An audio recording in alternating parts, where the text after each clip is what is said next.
Vote കൊള്ളയ്ക്കെതിരെ Rahul Gandhi 16 ദിവസമായി നടത്തിവന്ന voter Adhikar യാത്രയാണ് ഇന്ന് സമാപിച്ചത്. ആയിരക്കണക്കിന് പ്രവർത്തകരാണ് പട്നയിലെ ആ സമാപന റാലികളിൽ പങ്കാളികളായത്.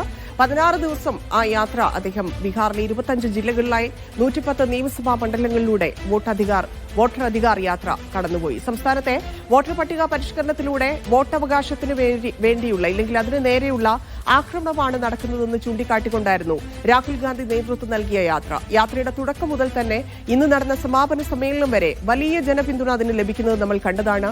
ഇന്ത്യ സഖ്യത്തിൽ നിന്ന് മാറി നിന്നവർ ഉൾപ്പെടെ, ആം ആദ്മി പാർട്ടി ഉൾപ്പെടെ, ഇല്ലെങ്കിൽ ലാലു പ്രസാദ് യാദവ് ഉൾപ്പെടെയുള്ള നേതാക്കൾ അവിടേക്ക് എത്തുന്നത്. മാത്രവുമല്ല, അവിടുത്തെ ഏറ്റവും ഒരു യുവ നേതാവ് എന്ന രീതിയിൽ വളരെ ആളുകൾക്ക് കൂടുതൽ അടുപ്പമുള്ള തേജസ്വി യാദവ് കൂടി രാഹുലിനൊപ്പം ചേർന്നപ്പോൾ അത് എത്രത്തോളം വലിയ ജനക്കൂട്ടത്തെ ഉണ്ടാക്കി, ഇല്ലെങ്കിൽ എത്രത്തോളം ആവേശമുണ്ടാക്കി എന്നൊക്കെയുള്ള കാഴ്ചകൾ നമ്മൾ കണ്ടു. വോട്ട് ചോരി എന്നാൽ നമ്മുടെ അവകാശങ്ങൾ, ഇല്ലെങ്കിൽ സംവരണം, നമ്മുടെ തൊഴിൽ, വിദ്യാഭ്യാസം, ജനാധിപത്യം ഇതിന്റെയൊക്കെ മോഷണമാണ് എന്ന് പറഞ്ഞു ധരിപ്പിക്കാൻ സാധിച്ചു എന്നാണ് കോൺഗ്രസിന്റെ ഉൾപ്പെടെ വിലയിരുത്തലുകളുള്ളത്. BJP ജനങ്ങളുടെയൊക്കെ റേഷൻ കാർഡും ഭൂമിയും ഇതെല്ലാം തട്ടിയെടുത്ത് അദാനിക്കും അംബാനിക്കുമൊക്കെ നൽകുമെന്ന് രാഹുൽ ഈ യാത്രയിലുടനീളം വിമർശിക്കുന്നത് നമ്മൾ കണ്ടു. ഈ യാത്ര ബീഹാറിൽ ഒതുങ്ങുന്നതല്ലെന്ന് അതായത് തുടക്കം മുതൽ തന്നെ പറയുന്നതാണ്. പക്ഷേ ഇന്നത്തെ അവസാന ദിവസവും എല്ലാ നേതാക്കളും ആ രീതിയിൽ പ്രതികരിക്കുന്നു. നമുക്കതുമായി ബന്ധപ്പെട്ട് ഇന്നത്തെ സമാപന സമ്മേളനം വരെയുള്ള കാര്യങ്ങളുമായി ബന്ധപ്പെട്ടുള്ള കൂടുതൽ വിവരങ്ങൾ നൽകും തൗഫീഖ്. ശക്തമായിട്ടുള്ള ഒരു മുന്നറിയിപ്പ് വോട്ടുകൾക്കെതിരെ രാഹുൽ ഗാന്ധി ഇന്നുൾപ്പെടെ നൽകുകയും ചെയ്തിട്ടുണ്ട്. സമാനമായിട്ടുള്ള ആരോപണങ്ങൾ അല്ലെങ്കിൽ തൻ്റെ പക്കൽ കൃത്യമായിട്ടുള്ള തെളിവുകളുണ്ട്. ആ തെളിവുകളുടെ അടിസ്ഥാനത്തിലാണ് ഇത്തരത്തിലൊരു കാര്യം താൻ ജനങ്ങളോട് പറഞ്ഞത്. അതല്ലാതെ ഒരു തെളിവ് പോലും തൻ്റെ കൈവശമില്ലാതെയല്ല ഇത്തരമൊരു ആരോപണം ഉയർത്തിയതെന്നാണ് രാഹുൽ ഗാന്ധി ഇന്ന് സമാപന സമ്മേളനത്തിൽ സംസാരിച്ചപ്പോൾ ആളുകളോട് പറഞ്ഞത്. കാരണം ഇത് ബീഹാറിൽ നിന്ന് തുടക്കം കുറിക്കുകയാണ്, ബീഹാറിൽ നാന്ദി കുറിക്കുകയാണ്, ഇത് ബീഹാറിൽ അവസാനിക്കുന്നില്ല. മറ്റു സംസ്ഥാനങ്ങളിലേക്ക് കൂടി വോട്ടർ അധികാർ യാത്ര ഉടൻ തന്നെ ഉണ്ടാകുമെന്നുള്ള സൂചന കൂടി രാഹുൽ ഗാന്ധി നൽകുന്നുണ്ട്. മഹാരാഷ്ട്രയിലും കർണാടകയിലും ഉൾപ്പെടെ വലിയ രീതിയിലുള്ള വോട്ട് തട്ടിപ്പ് നടന്നതായിട്ട് രാഹുൽ ഗാന്ധി പറയുന്നുണ്ട്. മഹാരാഷ്ട്രയിലും കർണാടകയിലും ഉൾപ്പെടെ വ്യാജ വോട്ടർമാരെ ചേർത്തുകൊണ്ട് അവിടെ കൂടുതൽ വ്യാജ വോട്ടുകൾ ചെയ്യിക്കുകയാണെങ്കിൽ ബീഹാറിന്റെ കാര്യത്തിൽ നേരെ തിരിച്ചാണ്. സാധാരണക്കാരായ മനുഷ്യരുടെ പേരുകൾ വോട്ടർ പട്ടികയിൽ നിന്നും പൂർണ്ണമായും വെട്ടിമാറ്റുന്ന ഒരു കാഴ്ചയാണ് ഉണ്ടായത്. ലക്ഷക്കണക്കിന് സാധാരണക്കാരായ മനുഷ്യരുടെ പേരുകളാണ് വെട്ടിമാറ്റിയത്. കഴിഞ്ഞ തവണ വോട്ട് ചെയ്ത ആളുകളുടെ പേരുകളാണ് ഇത്തവണ അവർ മരിച്ചതായിട്ടും അവർ സംസ്ഥാനത്തില്ല എന്നുള്ള കാര്യങ്ങൾ ചൂണ്ടിക്കാട്ടിക്കൊണ്ട് തെരഞ്ഞെടുപ്പ് കമ്മീഷന്റെ ഭാഗത്തുനിന്നുകൊണ്ട് ഉണ്ടായത്. അതുകൊണ്ട് അത് ഒരു തരത്തിലും അംഗീകരിക്കാൻ സാധിക്കില്ല. മനുഷ്യർ ജീവിച്ചിരിക്കുമ്പോൾ തന്നെ എങ്ങനെയാണ് അവരെ വോട്ടർ പട്ടികയിൽ നിന്നും പേര് വെട്ടുക എന്നുള്ളൊരു പ്രധാനപ്പെട്ട ഒരു ചോദ്യമായിരുന്നു രാഹുൽ ഗാന്ധി യാത്രയുടെ തുടക്കം മുതൽ ചോദിച്ചുകൊണ്ടിരുന്നത്. യാത്ര ആരംഭിച്ചത് മുതൽ യാത്ര പാട്നയിൽ അവസാനിക്കുന്നത് വരെ വലിയ പിന്തുണയായിരുന്നു. ഇന്ന് പാട്നയിലായിരുന്നു ഇതിന്റെ സമാപന സമ്മേളനം നടന്നത്.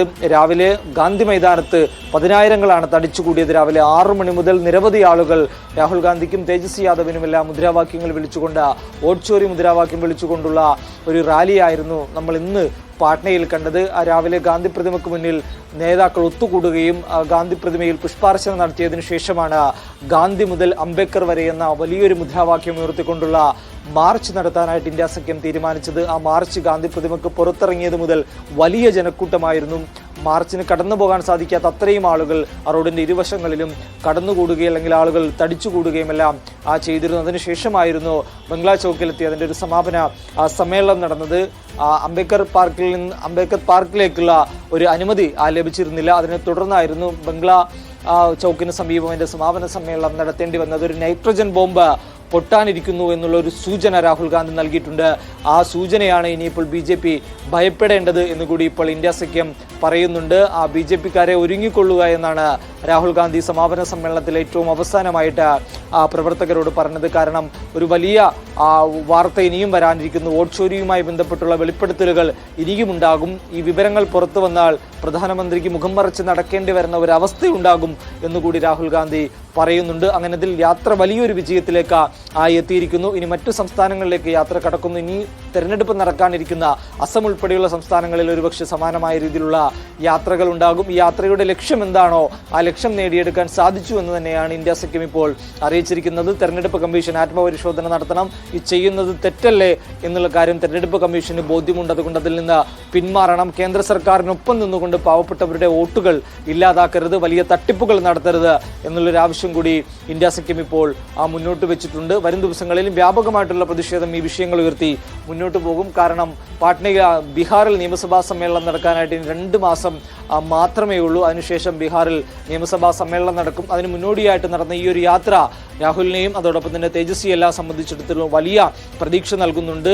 ബീഹാറിൽ അധികാരത്തിലേക്ക് തിരിച്ചു വരാൻ സാധിക്കുമെന്ന വലിയ പ്രതീക്ഷയുണ്ട്. അതുകൊണ്ട് ഈ കണ്ട ജനങ്ങൾ മുഴുവൻ തങ്ങൾക്കൊപ്പമുണ്ട് എന്നുള്ളൊരു ആത്മവിശ്വാസമുണ്ട്.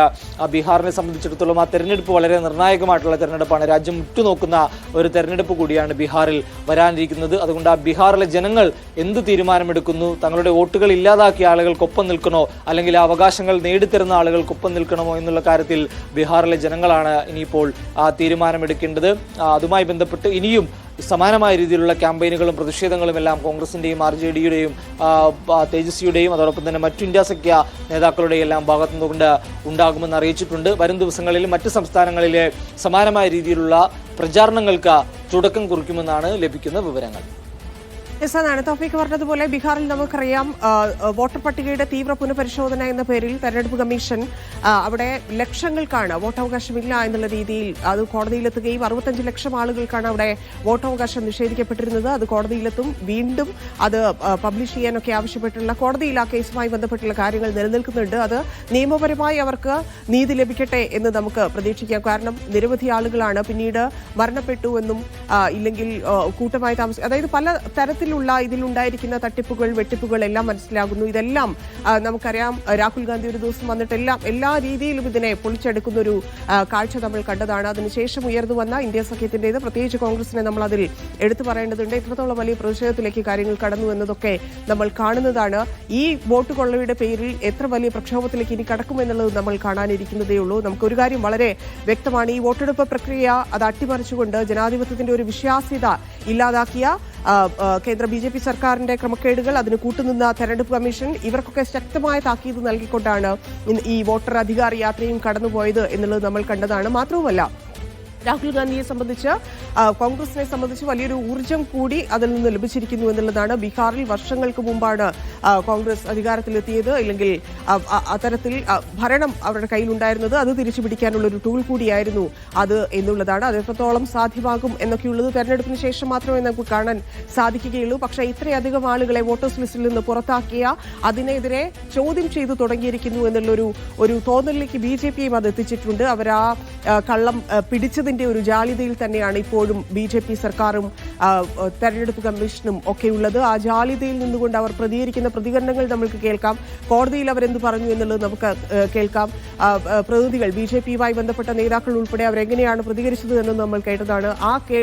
അതിൽ നിന്ന് തന്നെ നമ്മൾ മനസ്സിലാക്കിയതാണ് എത്രത്തോളം ജാള്യത ആ കള്ളത്തിൽ അവർക്കുണ്ട് എന്നുള്ളത്. ഇനി അത് തുടരാൻ സാധിക്കുമോ എന്നും ആർക്കും വലിയ വിശ്വാസമില്ല. കാരണം എല്ലായിടങ്ങളിലും നേരത്തെ തുടക്കത്തിൽ സൂചിപ്പിച്ചതുപോലെ ഇന്ത്യ സഖ്യത്തിൽ നിന്ന് മാറി നിന്ന പാർട്ടികൾ പോലും തിരിച്ച് ഈ വിഷയത്തിൽ ഒന്നായി നിൽക്കുന്ന കാഴ്ച ഇന്ത്യ കണ്ടുകൊണ്ടിരിക്കുകയാണ്. കഴിഞ്ഞ ലോക്സഭാ തെരഞ്ഞെടുപ്പിൽ എന്ത് സംഭവിച്ചോ അത് വീണ്ടും ആവർത്തിക്കുകയും ഇല്ലെങ്കിൽ കുറച്ചുകൂടി വോട്ടുകൾ നേടാൻ ഇന്ത്യ സഖ്യത്തിന് സാധിക്കുകയും ചെയ്യുന്ന തരത്തിലേക്കാണ് ഈ തെരഞ്ഞെടുപ്പ് പട്ടിക അട്ടിമറിക്കുന്നതുമായി ബന്ധപ്പെട്ടില്ലെങ്കിൽ ഈ വോട്ടുകൊള്ള ആരോപണവുമായി ബന്ധപ്പെട്ട് BJP ലോക്കായിരിക്കുന്നത് എന്ന് തന്നെയാണ് നമ്മൾ മനസ്സിലാക്കേണ്ടത്. അതിനപ്പുറത്തേക്ക് വലിയ പ്രക്ഷോഭത്തിലൂടെ ഇല്ലെങ്കിൽ വലിയ പ്രവർത്തനത്തിലൂടെ ഇന്ത്യ സഖ്യം അത് തിരിച്ചുപിടിക്കും എന്നുള്ള പ്രതീക്ഷ കൂടിയാണ് ഇന്നത്തെ വോട്ടർ അധികാർ യാത്ര ഉൾപ്പെടെ ജനങ്ങൾക്ക് നൽകുന്നത് എന്നുള്ളതാണ് അതിന്റെ യാഥാർത്ഥ്യം.